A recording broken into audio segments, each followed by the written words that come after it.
मिलेगा कि एक तरफ इतनी बड़ी महामारी, उससे इतने बड़ी प्रदेश में उससे निपटने की कार्य योजना, चिकित्सा और स्वास्थ्य की पूरी व्यवस्था, राहत की पूरी व्यवस्था, लेकिन उसी दौरान प्रदेश के गरीब, मजदूर, किसान और जन सामान्य के बच्चे जिन स्कूलों में पढ़ते हैं, बेसिक शिक्षा से जुड़े हुए स्कूल, उनमें गुणवत्तापूर्ण शिक्षा उपलब्ध कराने की दृष्टि से और उत्तर प्रदेश के जो नौजवान हैं, जो शिक्षित नौजवान भी बड़ी संख्या में हैं, उनको 69,000 ऐसे नौजवानों को रोजगार उपलब्ध कराने के लिए भर्ती प्रक्रिया चल रही थी, सुचारू रूप से अंतिम चरण में थी।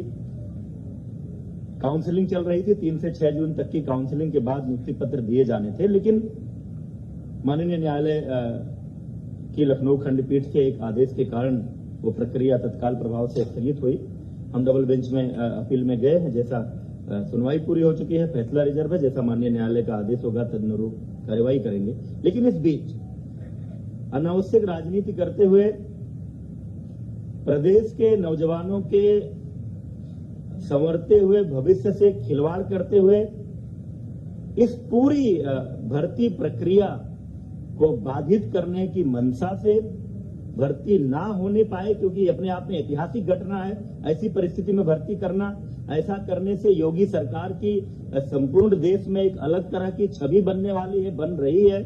उसको बाधित करने के लिए राजनीतिक मंशा से कई सारी बातें कही गई हैं, कई सारे आरोप लगाए गए हैं, कई प्रश्न आए हैं पब्लिक डोमेन में, मीडिया के माध्यम से भी, अन्य माध्यमों से भी।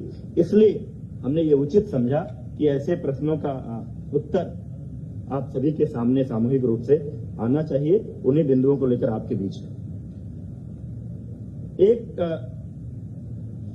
तुरंत का ज्वलंत मामला इस सहायक शिक्षक भर्ती परीक्षा में प्रयागराज का एक विद्यालय जो उस भर्ती परीक्षा में केंद्र था, उस केंद्र उसके जो प्रबंधक और उससे जुड़े हुए एक गिरोह जो धोखाधड़ी के काम में लिप्त रहता है, उसको लेकर एक मामला आया था। मामला यह है कि राहुल नाम के शिकायतकर्ता ने मई 2020 में यह शिकायत दर्ज कराई कि फरवरी 20 में किसी ने उसको भर्ती करवाने के लिए। अब यहाँ यह बात उल्लेखनीय है कि परीक्षा हो चुकी थी 6 जनवरी 2019 को, परिणाम तैयार हो चुके थे, परिणाम घोषित भी हो चुका होता शायद इसके पहले, लेकिन माननीय न्यायालय द्वारा कट ऑफ के मामले पर स्थगन आदेश देने के कारण केवल परिणाम की घोषणा नहीं हुई थी। इस बीच इतने दिनों बाद जनवरी 19 के बाद मई 2020 में शिकायतकर्ता राहुल की शिकायत आई कि फरवरी 2020 में किसी ने उनको इस भर्ती करवाने के लिए इस भर्ती में पैसे लिए। तब तक परीक्षा संपन्न हो चुकी थी, परिणाम तैयार हो चुका था। मामला माननीय उच्च न्यायालय में लंबित होने के कारण केवल परिणाम की घोषणा नहीं हुई थी। इसलिए फरवरी 20 से मई 20 में किसी लेन देन के कारण परीक्षा के परिणाम पर प्रभाव नहीं पड़ने वाला था। परंतु फिर भी शिकायतकर्ता की शिकायत को गंभीरता से लेते हुए तत्काल प्रयागराज पुलिस ने कार्यवाही की और शिकायतकर्ता द्वारा दी गई सूचना के आधार पर डॉक्टर KL पटेल, जो किसी प्राथमिक स्वास्थ्य केंद्र में चिकित्सक हैं, संतोष कुमार बिंद जिसके लेखपाल होने की जानकारी आ रही है, तथा इनसे जुड़े हुए अन्य 11 लोगों को, कुछ को 6 जून को, कुछ को 8 जून को, कुल मिलाकर के 11 लोगों को गिरफ्तार किया गया। इनसे पूछताछ के आधार पर यह जानकारी मिली कि उक्त गिरोह चंद्रमा यादव, प्रबंधक, पंचम लाल आश्रम उच्चतर माध्यमिक विद्यालय प्रयागराज से 60 गांठ कर उक्त विद्यालय में परीक्षा देने वाले परीक्षार्थियों की गैर कानूनी ढंग से मदद करता है और उसके बदले धन वसूली करता है। उक्त जानकारी के आधार पर शासन ने उक्त मामले की गहन जांच और दोषियों के खिलाफ कड़ी कार्रवाई, और चूंकि किसी एक भर्ती केंद्र, परीक्षा केंद्र पर कई जिलों के अभ्यर्थी हो सकते हैं, इसलिए यह पूरा मामला STF को सौंप दिया गया है पूरी इस जांच के लिए कि क्या इस भर्ती परीक्षा केंद्र पर, इस सेंटर पर किसी तरह की कोई गड़बड़ी हुई है या उस गड़बड़ी का लाभ उठाकर कहीं किसी अभ्यर्थी को उसका लाभ तो नहीं मिला, उसके कारण परिणाम तो नहीं प्रभावित हुआ है, कोई मेरिट में तो नहीं आया। यदि जांच में यह प्रमाणित होता है कि कुछ अभ्यर्थियों ने गलत तरीके से अंक प्राप्त कर भर्ती परीक्षा उत्तीर्ण की है, तो उनको डिबार करेंगे और अब तक की जांच पड़ताल के आधार पर उक्त परीक्षा केंद्र को भविष्य में होने वाली किसी भी भर्ती परीक्षा के लिए डिबार करके उसके प्रबंधक और अन्य संबंधित जो स्टाफ इसमें शामिल पाया जाएगा उसके खिलाफ कार्रवाई की जाएगी। इसी भर्ती परीक्षा में कतिपय लोगों द्वारा किसी सामान्य वर्ग की अभ्यर्थी जिसका सरनेम तिवारी है उनके ओबीसी कैटेगरी में चयन का भी आरोप लगाया गया है। इस संबंध में आप सब जानते हैं ये पूरी प्रक्रिया आवेदन की ऑनलाइन है। अभ्यर्थी ऑनलाइन जाकर के जो प्रविष्टियां भरता है उन्हीं प्रविष्टियों के आधार पर हम सारी लिस्ट तैयार करते हैं, कौन किस कैटेगरी में है, किसके क्या अंक हैं, और फाइनली जो भर्ती परीक्षा में अंक आए हैं उसको जोड़कर और उनके जिलों की वरीयता लेकर हमने मेरिट लिस्ट तैयार की है। अभी किसी का डॉक्यूमेंट वेरिफिकेशन नहीं किया गया था। काउंसलिंग होती ही इसीलिए है, जो 3 जून से 6 जून तक काउंसलिंग होनी थी। काउंसलिंग एग्जैक्टली डॉक्यूमेंट वेरिफिकेशन ही है, उसमें प्रमाण पत्रों की जांच होनी थी। और उसी में कोई व्यक्ति अगर लिखता है कि वो फला कैटेगरी में है, ओबीसी में है, एससी में है, एसटी में है या दिव्यांग में है, तो उसके सक्षम अधिकारी द्वारा प्रस्तुत प्रमाण पत्र वहां दिखाए जाने पर ही आरक्षण का लाभ मिलना है, अन्यथा नहीं मिलना है। यद्यपि कि कई ऐसे भी मामले आते हैं कि कुछ लोगों के सरनेम कुछ भी रहते हैं लेकिन वो किसी दूसरे संबंधित जाति से बिलोंग करते हैं, उसका प्रमाण पत्र उनके पास होता है। जैसे कोई गोसाई है अगर, और वो अगर तिवारी लिखता है, पाठक लिखता है, कोई टाइटल लिखता है, लेकिन मूलतः उसकी जाति अगर गोसाई दर्ज है तो चूंकि गोसाई जाति पिछड़ी जाति में आती है तो उसको उसका लाभ मिलेगा। लेकिन ये जो भी मामला है ये अंतिम रूप से अभ्यर्थी को लाभ तभी मिलेगा जब वो काउंसलिंग सेंटर पर उससे संबंधित प्रमाण पत्र प्रस्तुत करेंगे। इसलिए अभी किसी के लाभ मिल जाने का सवाल ही नहीं उठता है। कतिपय लोगों द्वारा आरक्षण की प्रक्रिया को लेकर भी सवाल खड़े किए गए हैं। कई बार ये बातें हो रही हैं। आप सब जानते हैं इस देश की पूरी विधि द्वारा स्थापित एक प्रक्रिया है। 50% सीटें किसी भी भर्ती परीक्षा में अनारक्षित होती हैं। 50% में ओबीसी, एससी, एसटी का अलग अलग आरक्षण है। 50% अनारक्षित सीटों पर मेरिट के आधार पर, चाहे वो जिस संवर्ग के लोग हों, चाहे वो ओबीसी हों, एससी हों, एसटी हों, जिनकी भी मेरिट ऊपर होती है वो सभी लोग इस अनारक्षित वर्ग में चयनित होते हैं। इस भर्ती में भी यही हुआ है। किसी को यह भ्रम नहीं होना चाहिए कि अनारक्षित वर्ग में केवल सामान्य जातियों के लोग भर्ती हुए हैं। अनारक्षित वर्ग में सामान्य जातियां भी हैं, ओबीसी भी हैं, एससी भी हैं, एसटी भी हैं। जिनके अंक आए हैं वो हैं इसमें। लेकिन माननीय उच्च न्यायालय का एक निर्णय था पोस्टिंग को लेकर के, जनपदों के आवंटन को लेकर के, कि भले ही कोई अपने अंकों के आधार पर ओबीसी या एससी अनारक्षित वर्ग की मेरिट में आ रहा है तो भी जब जनपद का आवंटन होगा तो उसको उसकी कैटेगरी में मानते हुए भी वो आवंटन किया जाएगा। क्योंकि सामान्यतः एक शिकायत होती थी कि कोई आदमी अपने नंबरों के आधार पर अनारक्षित में आ गया, यहाँ नीचे है, तो इस हिसाब से जनपद आवंटन होगा तो वो अपनी वरीयता का जनपद नहीं पाएगा। लेकिन अगर इसको इसकी कैटेगरी में ट्रीट किया जाए तो वहां वो अपनी कैटेगरी के आरक्षित लोगों से ऊपर जाएगा। निश्चित रूप से उसकी मेरिट ऊपर है तो उसकी च्वाइस को प्रायोरिटी देनी चाहिए। और ये कोई हमने नहीं तय किया है, ये माननीय उच्च न्यायालय का निर्णय है। उस निर्णय के आधार पर उत्तर प्रदेश लोक सेवा आयोग भी पदों के आवंटन में यही प्रक्रिया अपनाता है। हमने भी इसी प्रक्रिया को अपनाया है। भर्ती प्रक्रिया अंतिम चरण में थी, काउंसलिंग चल रही थी, ये मैंने बता दिया आपको। माननीय न्यायालय के स्थगन आदेश के कारण हमने काउंसलिंग रोकी है। हम डबल बेंच में अपील में गए थे, उसकी सुनवाई कल पूरी हो गई है। फैसला सुरक्षित है। जैसा निर्णय आएगा माननीय न्यायालय के निर्णय के अनुरूप हम उसमें आगे की कार्रवाई करेंगे। इसी संदर्भ में एक अपडेट माननीय सर्वोच्च न्यायालय से भी आई है कि आगे कोई डेट लगी थी, लेकिन इस बीच में कोई जो प्रतिवादी गण है उन्होंने कुछ रिप्रेजेंट किया है और बीच में किसी दूसरे माननीय न्यायमूर्ति ने उस मामले को एंटरटेन किया है। और उस आधार पर कोई एक मीडिया के माध्यम से भी आप लोगों को भी सूचना आ रही, कोई एक गाइडलाइन आ गई कि 69,000 में से 37,000 कुछ पदों को रोकते हुए शेष पर आप भर्ती करें। इसमें चूंकि हमारे विभाग का पक्ष नहीं सुना गया है वो निर्देश जारी करते समय, इसलिए हम वो मॉडिफिकेशन के लिए वहां पर अपील कर रहे हैं कि इस आदेश में संशोधन हो। एक अन्य प्रकरण में आया है चर्चा में आप सबके माध्यम से भी, अन्य मामलों से भी, कस्तूरबा गांधी बालिका विद्यालय बड़ौद बागपत में वहां की एक अध्यापिका अनामिका शुक्ला, आरोप यह है कि ये 25 अन्य कस्तूरबा कुल मिलाकर के 25 कस्तूरबा गांधी बालिका विद्यालयों में कार्यरत हैं और 1 करोड़ से अधिक का भुगतान हुआ है। इस संदर्भ में आपको मैं बताना चाह रहा हूं कि हमने प्रेरणा डिजिटल फ्रेमवर्क बेसिक शिक्षा विभाग में पिछले कई महीनों से लागू किया है, जिसके माध्यम से मानव संपदा पोर्टल हमारा है। उस पोर्टल के माध्यम से हम अपने विभाग में कार्यरत सभी शिक्षकों का पूरा डेटाबेस तैयार कर रहे हैं। हर आदमी का पूरा डिटेल उसमें है। शुरू में ये जो हमारे प्राइमरी और अपर प्राइमरी थे, प्राथमिक और उच्च प्राथमिक, उसमें ये लागू था, लेकिन बाद में 11 फरवरी के एक आदेश के अंतर्गत हम लोगों ने इस फ्रेमवर्क को प्रेरणा तकनीकी फ्रेमवर्क के नाम से जाना जाता है, कस्तूरबा गांधी बालिका विद्यालयों में भी लागू किया है। और उस लागू होने के बाद मार्च से वहां भी जो डेटा फीडिंग की प्रक्रिया शुरू हुई, अब उसमें एक सिस्टम है कि अगर कोई भी सेम डिटेल दूसरी जगह फीड किया जाएगा तो वो हमारा सिस्टम हमको अलर्ट करेगा। और उस फ्रेमवर्क के इस्तेमाल के कारण ये मामला पकड़ में आया है। और जो जांच हुई है उस जांच में ये तथ्य सामने आया है कि बड़ौत, हर ब्लॉक में कस्तूरबा होता है, बागपत के बड़ौत ब्लॉक में जो कस्तूरबा गांधी बालिका विद्यालय है उसमें एक कार्यरत शिक्षिका अनामिका शुक्ला, जो एक पोस्टिंग वहां पर थी, उस बेस पर चूंकि पहला डेटा वहां मिला, उस बेस पर जो जांच की गई, 8 अन्य जनपदों के एक कस्तूरबा विद्यालयों में, यानी कुल 9 विद्यालय। ये जनपद है वाराणसी, अलीगढ़, कासगंज, अमेठी, रायबरेली, प्रयागराज, सहारनपुर तथा अंबेडकर नगर में पूर्णकालिक विज्ञान शिक्षकों की नियुक्ति हुई है। एक का डॉक्यूमेंट है, उस डॉक्यूमेंट का इस्तेमाल हुआ है। उस डॉक्यूमेंट का इस्तेमाल करके अन्य जगहों पर कोई और शिक्षिका अनामिका शुक्ला के नाम से गई है, उस पर नियुक्ति हुई है, ये बात सामने आई है।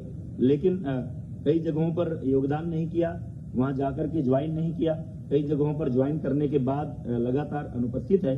तो कुल मिलाकर 6 विद्यालयों के माध्यम से अनामिका शुक्ला के डॉक्यूमेंट पर नियुक्त हुई शिक्षिकाओं को 12,24,700 रुपए का भुगतान हुआ है। उक्त मामले की अभी तक की जांच की स्थिति आई है, कहीं और इनके होने का जानकारी नहीं मिली है। पुलिस ने एक शिक्षिका को गिरफ्तार भी किया है, कासगंज में वो त्यागपत्र देने गई थी। 12,24,700 एग्जैक्टली जो अनामिका शुक्ला है वो अभी पुलिस की गिरफ्त में नहीं है। लेकिन साथ ही हम लोगों ने पूरे प्रदेश के 746 कस्तूरबा गांधी बालिका विद्यालयों में लगभग 5,000 शिक्षक और शिक्षिकाओं के डॉक्यूमेंट के वेरिफिकेशन, उनके अभिलेखों की जांच, उनका आधार कार्ड और उनके पहचान पत्र, इन सब की जांच का आदेश दे दिया है, ताकि कहीं और कोई ऐसा मामला हो तो वो भी पकड़ में आ जाए और भविष्य में इस तरह का ना हो। क्योंकि ये नियुक्तियां जिला स्तर पर होती हैं, डाइट प्रिंसिपल की अध्यक्षता में एक कमेटी होती है, उसमें बीएसए होते हैं, एक मनोवैज्ञानिक विशेषज्ञ होते हैं, एक डीएम के नामिनी होते हैं। संविदा पर ये नियुक्ति होती है 1 वर्ष के लिए। हर जिले में जिला स्तर से कोई केंद्रीय नियुक्ति की इसमें व्यवस्था नहीं है, लेकिन आगे से ये फुल प्रूफ व्यवस्था ये इसको करने जा रहे हैं ताकि इस तरह की कोई बात ना होने पाए। अंत में एक बात मैं जरूर कहना चाहता हूं, उत्तर प्रदेश की योगी सरकार भ्रष्टाचार के प्रति 0 टॉलरेंस की नीति पर काम कर रही है। हमारे सामने, हमारी सरकार में कभी भी, जब भी योगी सरकार के सामने किसी भी क्षेत्र में, किसी भी मुद्दे पर कोई भ्रष्टाचार की शिकायत आई तो सरकार ने ऐसे किसी विषय को दबाने छिपाने की कोशिश नहीं की। तुरंत ही सक्षम अधिकारियों को इस ऐसे मामलों की जांच सौंपी जाती है और उस जांच के परिणाम के आधार पर दोषी व्यक्तियों के खिलाफ कार्रवाई की जाती है। पिछले सरकारों के समय में जो हमारे उच्च प्राथमिक जो विद्यालयों में नियुक्तियां हुई थी, योगी सरकार के आते ही माननीय मुख्यमंत्री जी के संज्ञान में यह विषय आया कि कुछ संख्या में फर्जी शिक्षकों की नियुक्तियां हुई हैं। तुरंत ही ऐसे शिक्षकों की जांच करने और उनको बाहर करने के लिए माननीय मुख्यमंत्री जी के आदेशानुसार एसआईटी को और एसटीएफ को अलग अलग मामलों की जांच सौंपी गई और उसका परिणाम ये रहा कि एक बार 775 शिक्षकों की सेवा समाप्ति की गई। पूरी फुल प्रूफ जांच के बाद जो फर्जी पाए गए, 522 के विरुद्ध एफआईआर दर्ज कराई गई है। 23 अध्यापकों के विरुद्ध नियमानुसार कार्यवाही गतिमान है, क्योंकि एक स्थापित प्रक्रिया है। नोटिस देते हैं, उनको अपना पक्ष रखने का मौका देते हैं ताकि वो न्यायालय में भी जाएं अगर तो हमारी कार्यवाही पुष्ट हो। इसके साथ ही साथ एक 2004-05 में डॉक्टर भीमराव अंबेडकर विश्वविद्यालय आगरा से बीएड की कुछ फर्जी डिग्री का मामला आया था। उनमें से जिन लोगों पर संदेह था, ऐसे 1356 अध्यापक चिन्हित हुए थे, उसमें से भी 926 की सेवा समाप्त की जा चुकी है। 406 के विरुद्ध कार्रवाई गतिमान है। इस प्रकार अब तक 1701 ऐसे फर्जी शिक्षकों की सेवा समाप्ति की जा चुकी है तथा 429 के विरुद्ध कार्यवाही गतिमान है। अन्य जहां भी कोई शिकायत आती है किसी फर्जी शिक्षक होने की, तुरंत वो मामला एसआईटी या एसटीएफ को सौंपा जाता है और जांच के आधार पर सावधानी बरतनी पड़ती है कि कोई जेन्युइन शिक्षक इस कार्रवाई का शिकार न हो। जांच के आधार पर हम तुरंत बर्खास्त करते हैं। हमारे कार्यकाल में जितने लगभग 50,000 शिक्षकों की भर्ती जो इसके पहले विभिन्न भर्ती अभियानों में अभी तक हो चुकी है, उसमें से अभी तक किसी फर्जी शिक्षक की नियुक्ति का मामला नहीं सामने आया है। कोई ऐसी शिकायत आएगी तो उसकी भी जांच करेंगे और इसी तरह की कार्रवाई करेंगे। हमारी कार्रवाई को लेकर लोग कोर्ट में गए थे, लेकिन माननीय न्यायालय ने भी बर्खास्तगी की, फर्जी शिक्षकों की बर्खास्तगी की कार्रवाई को उचित ठहराया है और ये कहा है कि जो उत्तर प्रदेश सरकार ने कार्रवाई की है वो विधि के द्वारा स्थापित प्रक्रिया के अनुसार हुई है। यह ऐसी सरकार है जो भ्रष्टाचार मुक्त और पारदर्शी शासन के लिए जानी जाती है। सरकार शिकायतों को तुरंत संज्ञान में लेकर त्वरित जांच कराकर कार्रवाई करती है। फिर भी कुछ लोग ऐसे हैं जिनका खानदानी पेशा ही भ्रष्टाचार और घोटालों का रहा है। उनका पूरा इतिहास भ्रष्टाचार का, घोटालों का रहा है, तो वो उनकी कल्पना में नहीं है कि इतनी बड़ी कोई भर्ती या इतनी बड़ी संख्या में रोजगार देने का अभियान ये बिना भ्रष्टाचार के कैसे हो सकता है। क्योंकि स्वाभाविक है कि जिसका अपना जो ट्रैक रिकॉर्ड रहता है, जिसका अपना जो स्वभाव रहता है, आदमी उसी आधार पर सोचता है। इसके पूरी भर्ती, मैं एक आरोप लगाना चाहता हूं, पूरी भर्ती प्रक्रिया को डिरेल करने के लिए योगी सरकार को इस बात का श्रेय न मिले कि जिस तरह से कोरोना के कारण उत्पन्न हुई महामारी में पूरे प्रदेश की 23 करोड़ से ऊपर की जनसंख्या को एक एक व्यक्ति को भोजन मिले, राशन मिले, जीवन निर्वाह भत्ते के रूप में 1,000 रुपया जो पात्र व्यक्ति हैं उनको मिले, साथ ही 1,500 से अधिक ट्रेनों को लगा करके जिस तरह से लगभग 30 लाख प्रवासियों को प्रदेश में लाया गया, फिर उनकी स्किल मैपिंग हो रही है, उनको भी राशन और निर्वाह का भत्ता दिया जा रहा है और आगे उनको भी वापस जहां जहां अपने गांव में लौटे हैं उनको रोजगार देने की बात हो रही है। सबके जीवन निर्वाह की व्यवस्था का प्रयास हो रहा है। ऐसे में इन परिस्थितियों में इतनी बड़ी भर्ती अभियान ये सफल ना होने पाए, इसको लेकर कुछ लोगों ने एक राजनीतिक अभियान चलाया है और तमाम सारे ऐसे प्रयास किए हैं। उनको रास नहीं आ रहा है कि उत्तर प्रदेश के नौजवानों का भविष्य कैसे संवर रहा है, योगी सरकार को यह यश कैसे मिले। इसको लेकर तमाम लोग शुरू से, जब से माननीय न्यायालय का फैसला आया, हमने आंसर की जारी किया, हमने रिजल्ट जारी किया, सोशल मीडिया के माध्यम से, तमाम तरह का भ्रम फैलाने की कोशिश की गई, अभ्यर्थियों को उद्वेलित करने की कोशिश की गई, अव्यवस्था पैदा करने की कोशिश की गई, लेकिन सरकार ने पूरी तत्परता, पूरी तन्मयता और पूरी कुशलता के साथ इस भर्ती प्रक्रिया को आगे बढ़ाया है। माननीय उच्च न्यायालय, माननीय सर्वोच्च न्यायालय में कुछ लोग गए हैं, उनका अधिकार है। जैसा माननीय उच्च न्यायालय का और माननीय सर्वोच्च न्यायालय का आदेश आएगा उस अनुरूप हम इस कार्रवाई को पूरी करेंगे। योगी सरकार की मंशा ये है कि ये भर्ती प्रक्रिया यथाशीघ्र कुशलतापूर्वक पूरी हो, प्रदेश के 69,000 नौजवानों को रोजगार मिले और प्रदेश के 69,000 स्कूलों को, हमारे गांव, गरीब, मजदूर, किसान के बच्चे जिन स्कूलों में पढ़ते हैं उसमें पढ़ने वाले बच्चों को गुणवत्तापूर्ण शिक्षा मिले। ये बातें आपके सामने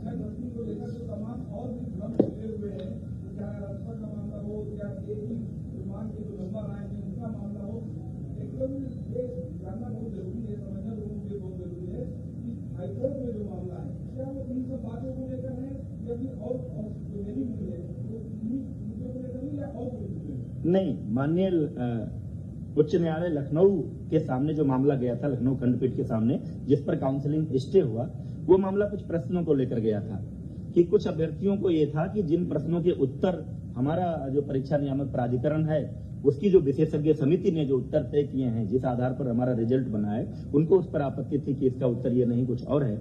उसको लेकर के जो सिंगल बेंच ने एक फैसला दिया था कि यूजीसी एक विशेषज्ञ समिति बनाए और वो समिति ये तय करे कि इन प्रश्नों के उत्तर क्या होंगे। तो चूंकि उस निर्णय के खिलाफ हम डबल बेंच पे हमने अपील की है, सुनवाई कल पूरी हो गई है, फैसला सुरक्षित है।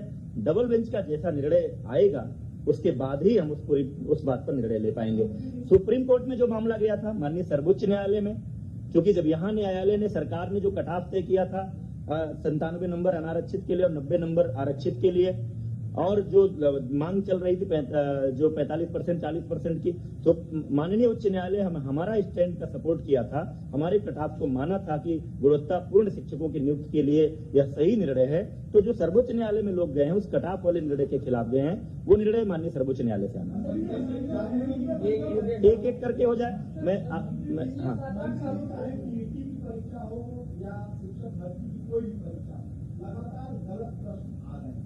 लाखों अभ्यर्थी परेशान है, सड़कों पर है, कौन है इसके लिए जिम्मेदार, और जो जिम्मेदार हैं उनके खिलाफ क्या कार्यवाही आप लोग अब तक किए और आगे क्या कार्यवाही करेंगे?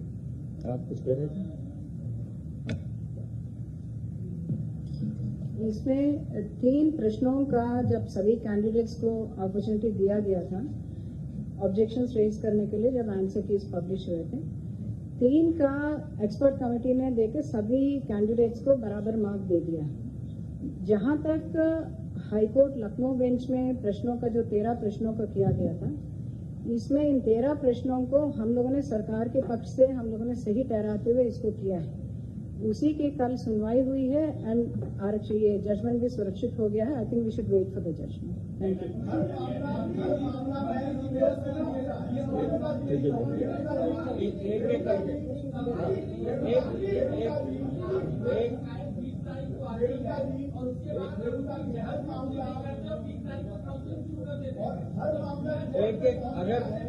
एक एक करके अगर बात नहीं करेंगे तो फिर आ नहीं पाएगा। प्रेमचंद, या ऐसा कर सकते हैं कि प्रश्न आ जाए सबके, फिर एक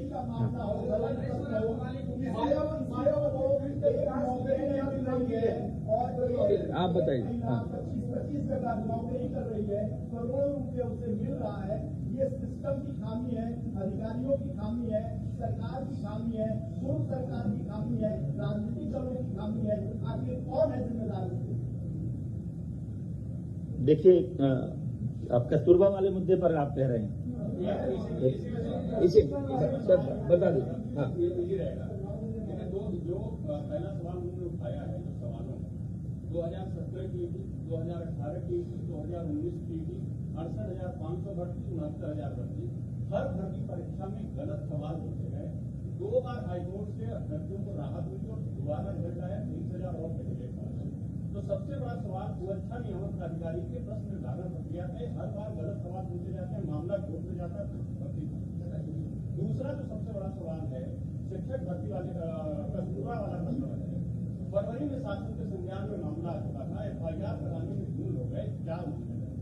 तीसरी बार 69,000 भर्ती में राहुल की FIR की जांच की बात की जा रही है। अगर उसकी शिकायत तात्विक नहीं होती तो इस भर्ती गिरोह का भंडाफोड़ कैसे होगा?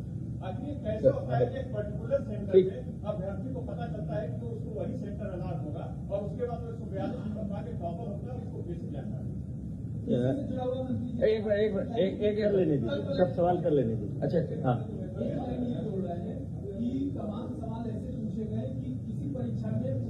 तो बात आ गई ना, सवालों की बात आ गई, सवालों की बात आ गई। और कोई किसी का विषय?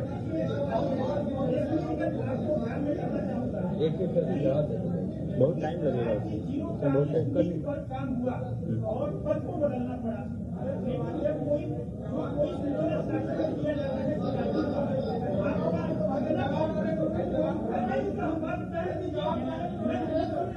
नहीं कर पाएंगे आप। बस 1 मिनट। भ्रष्टाचार है, उसकी बड़ी लंबी प्रक्रिया हो जाती है, लेकिन वो टेबल पे जाते जाते बाबू जो होता है वहाँ का कोई वो दबा देता है। आपका प्रश्न ये विषय बाबू के टेबल का नहीं है। अभी तो जो बात कर रहे हैं लोग, देखिए सर, आप जवाब दें। एक मिनट विजय आप जवाब दे दें। ये कस्तूरबा वाला जो विषय है वो हम कब से वो छानबीन कर रहे हैं, किस तरह से वो एक विषय कस्तूरबा वाला रख दीजिए।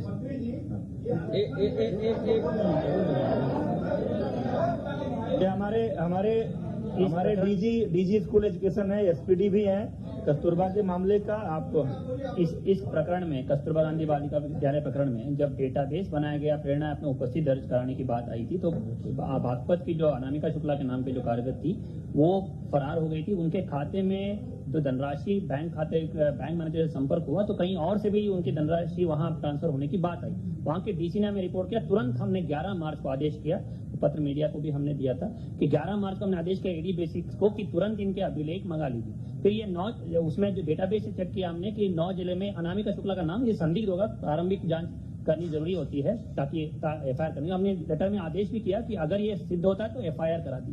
फिर लॉकडाउन हो गया, ये लोग लगातार फोन स्विच ऑफ करते रहे, स्कूल बंद हो गए, हम अभिलेख तलब नहीं कर पाए। फिर जब अभी हमने आदेश किया कि कस्तूरबा गांधी बालिका विद्यालयों में तैयारी के लिए टीचर आएंगे और फिर एडी बेसिस को 26 मई को दोबारा आदेश किया हमने कि आप तुरंत इसको दिखवा लीजिएगा, डेटाबेस में इनका नाम कॉमन आ रहा है और ऐसी सूचना मिली है कि बागपत में ये फरार थी, अनामिका शुक्ला, ये डिटेल्स हैं, इसको चेक करा लीजिए। एडी बेसिक्स ने जांच कराई, बीएसएस को नोटिस दिया, अभिलेख तलब किए, फिर उसके बाद ये पता चला कि इस तरह इसी नाम से अलग जगह है और उसके बाद तुरंत हमने आदेश किया कि हर जनपद में अभिलेखों को तलब किया जाए, आधार नंबर चेक किया जाए, पहचान पत्र चेक किया जाए और उसमें 100% सभी अभिलेखों सत्यापन हो। यही इस प्रकरण में यही बात होती है। और जहां तक एक मिनट कंप्लीट कर दूं, बोलने दीजिए ना। इसके साथ ही हम जो सभी 5 लाख से अधिक शिक्षक जो हैं उन सबकी मानव संपदा पोर्टल पर सारे अधिष्ठान संबंधी, चाहे वो उनकी सर्विस बुक्स हो, अवकाश स्वीकृति और आवेदन हो, प्रशिक्षण हो, एनुअल कॉन्फिडेंशियल रिपोर्ट जो उनकी होती है, वार्षिक प्रविष्टि, स्थानांतरण प्रस्तापन, हर एक चीज ऑनलाइन प्रक्रिया करने की प्रक्रिया संपूर्ण की गई थी। माननीय मुख्यमंत्री ने 4 सितंबर पिछले साल उसको लॉन्च किया था और 100% इसको लाइव किया गया है और इसका सत्यापन टीचर को हमने ऐप दिया कि स्वयं सत्यापित कराइए और उसमें प्रमाणित कराइए। और हमने डेडलाइन भी दिया था कि 15 जून अंतिम तिथि है कि इस पीरियड में आप अगर उसमें रिकॉर्ड्स में ये नहीं करते हैं तो ये माना जाएगा कि आप स्वयं जिम्मेदार है उसके लिए। और उसके बाद इसका 100% हम लोग सत्यापन करने की प्रक्रिया लागू किए थे और इसी तरह हम कोशिश कर रहे हैं कि इस तरह जो भी फर्जी टीचर उसमें है डेटाबेस से उसको हम लोग पकड़ लें और उत्तरदायित्व निर्धारित करें। कोई एक नौकरी नहीं पा रहा है, लाखों लोग टहल रहे हैं और ऐसे में एक महिला 25 जगह नौकरी कर रही है। ये किसका फेल्योर है? सिस्टम का फेल्योर है, अधिकारियों का फेल्योर है। इसको एक मिनट विजय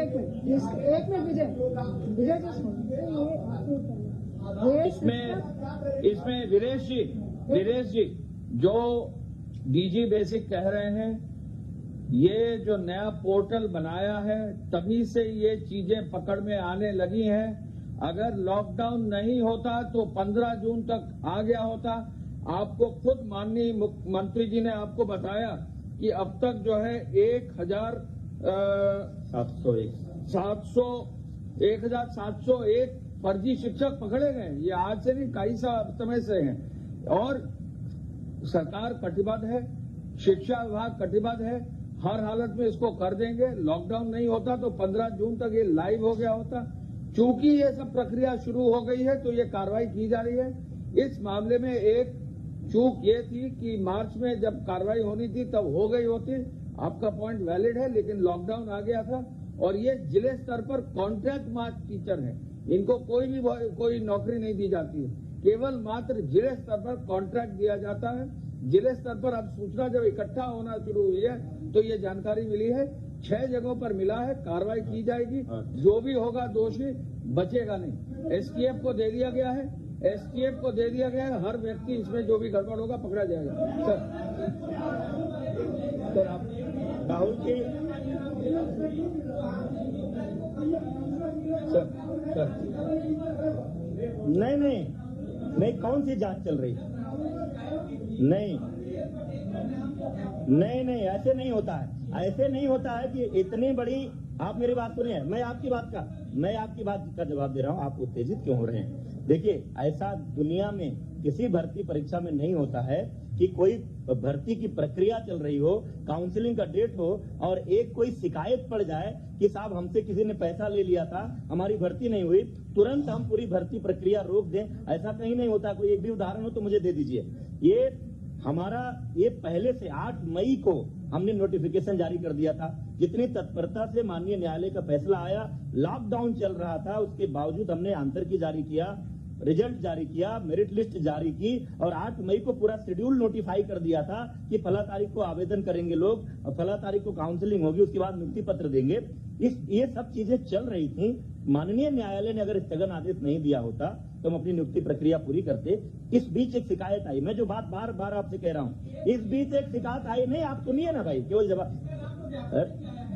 नहीं, मेरी बात समझिए। इस बीच एक शिकायत आई, हम लोगों ने तुरंत ही उस शिकायत को संज्ञान में लेते हुए हमारी पुलिस ने वहां तत्परता से काम किया, जिसका जिसका उस व्यक्ति ने नाम लिया उनमें से लोगों को गिरफ्तार किया गया है, पूछताछ हुई है, प्रारंभिक जांच हुई है और उस आधार पर लगा कि ये मामला एसटीएफ को सौंपने लायक है ताकि दूध का दूध पानी हो। जो भी लोग इस तरह का करते हैं, ये पहले से भी ये नाम आ रहे हैं कि ये तमाम रेलवे भर्तियों से लेकर अन्य भर्तियों में करते रहे हैं, तो इसलिए स्पष्टता से पूरी जांच हो और जो लोग भी ये करते हैं वो भी पकड़े जाएं। और अगर इस भर्ती में भी उस गिरोह ने किसी तरह का लाभ किसी को पहुंचाया है तो ऐसे अभ्यर्थी भी चिन्हित हों और उनको हम दीवार कर सके, वो प्रक्रिया चल रही है।